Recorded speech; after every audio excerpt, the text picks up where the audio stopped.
In 1996, the long-running Japanese anime Dragon Ball Z would see its final episode. Coincidentally, around this time the Dragon Ball franchise would begin to find international fame and popularity. The Dragon Ball franchise reached its peak in 2002 with the release of Dragon Ball Z Budokai, which would be the first new Dragon Ball video game since 1997's Dragon Ball Final Bout. With this game brought new interest to the franchise in its native Japan. Franchise fatigue ended the Dragon Ball series, but after 6 years, audiences were ready for more. In 2003, Japan received the first complete home video release of the entire Dragon Ball anime in the form of the Dragon Boxes. Throughout the 2000s, Bandai released several Dragon Ball video games, each met with commercial success.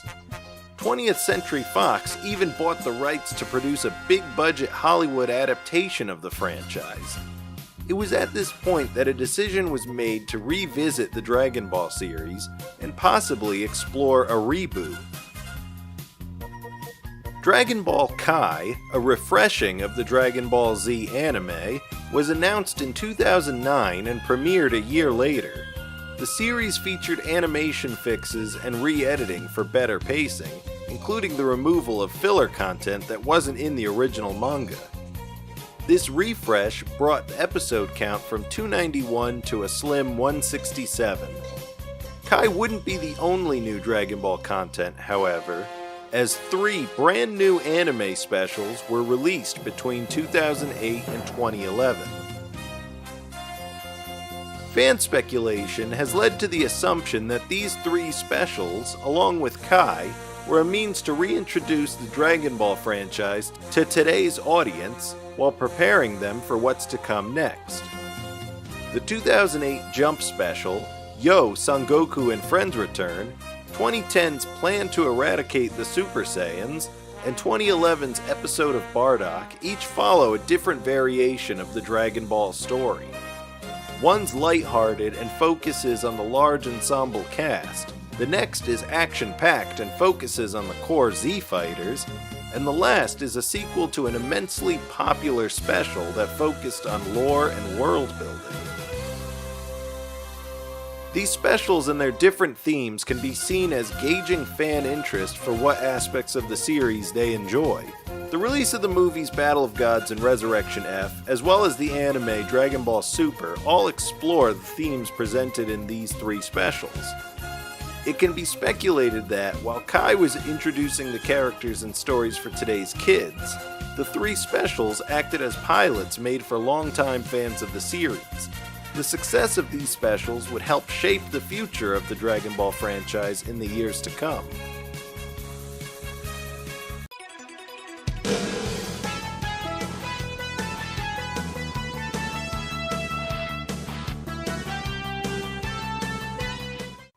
To celebrate the 40th anniversary of Weekly Shonen Jump, Toei Animation produced several short anime films based on manga serialized in Jump. One of those specials would be the first new animated Dragon Ball story in over a decade. Dragon Ball, Yo! Son Goku and Friends Return, was released in September of 2008 in Japan and was given a brief online release, free of charge and subtitled in multiple languages, that following November. The short is notable in that it takes place during the Z half of the series, while dropping the Z from its title. The special is about the return of Vegeta's long-lost brother Tarbell and his mission to defeat the evil Abo and Kato, remnants of the Frieza Force. Their arrival interrupts a banquet for those who fought against Majin Buu, causing the party guests to fight over who gets to help Tarbell. Taking place 2 years after the Majin Buu story arc, the Jump special is interesting in that it adds new elements to the long-established Dragon Ball lore. The first notable introduction is Goku's new career as a farmer, which we also got to see in the later Dragon Ball Super anime. Obviously, the biggest introduction is Tarbell, who is depicted as a scrawny-looking Saiyan. According to Vegeta, Tarbell's small size and lack of strength were the cause of his exile, which explains why we've never seen or heard of him until now. It's also the first digitally animated Dragon Ball feature, so the animation is different than the original series. The colors are brighter, lines are cleaner, but this new look can also be a little jarring. Skin tones appear to be bright pink, and the gold hair of the Super Saiyan characters look a touch too bright. Clearly the animation team were trying something new with this one, as the digitally animated FMV sequences for some of the video games achieved similar looks to the original series. Regardless, the look suits the story's lighthearted attitude. The story doesn't feature the usual earth-shattering stakes that serve to motivate the characters in other Dragon Ball stories. Rather, this one takes a more comedic approach. This made it easier for every character to get a chance in the spotlight within the short runtime, and provide ample amounts of fan service for the worldwide audience. When I watch Battle of Gods or episodes of Dragon Ball Super where the entire cast are together, it makes me think of this special. An important aspect of the Dragon Ball franchise is the large ensemble cast made up of characters who all originally hated Goku in one way or another. The special follows the theme of family and friendship and highlights the comedic, lighthearted moments that come with that.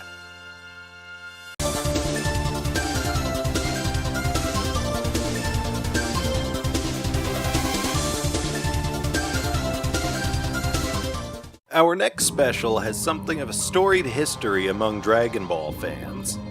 Planned to eradicate the Super Saiyans, released in 2010 as a free bonus with the game Dragon Ball Raging Blast 2, is a remake of an earlier anime special. In the early 90s, a game called Dragon Ball Gaiden was released for the Famicom. Alongside this game were two animated walkthroughs released on VHS and produced by the same team that made the anime. The OVA was designed to help players progress through the Famicom game.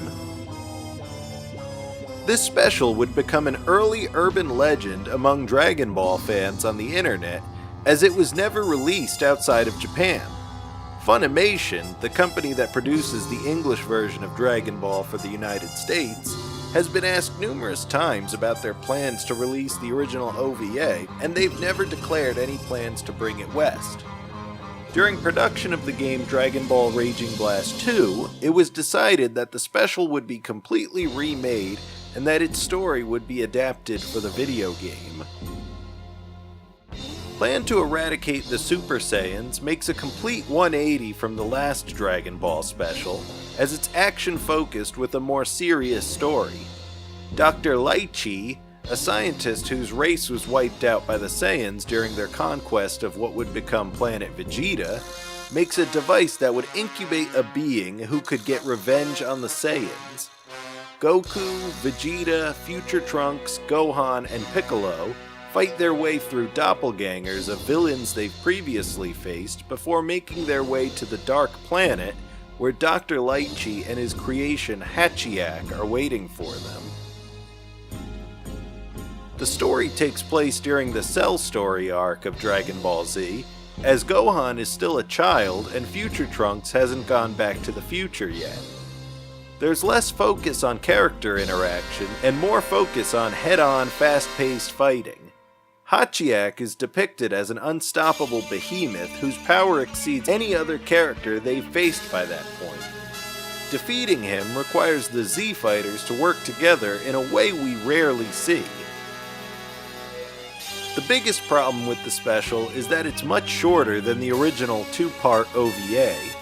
The original followed the characters each going in a separate direction to fight monsters protecting the Destron gas machines, which leads to the confrontation with the returning villains.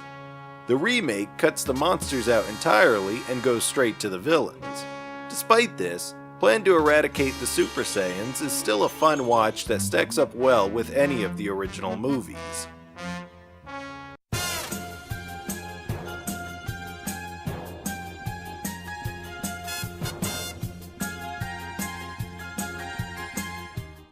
The last of the three specials, 2011's episode of Bardock, is actually based on a 3-part manga of the same name that was serialized in V-Jump.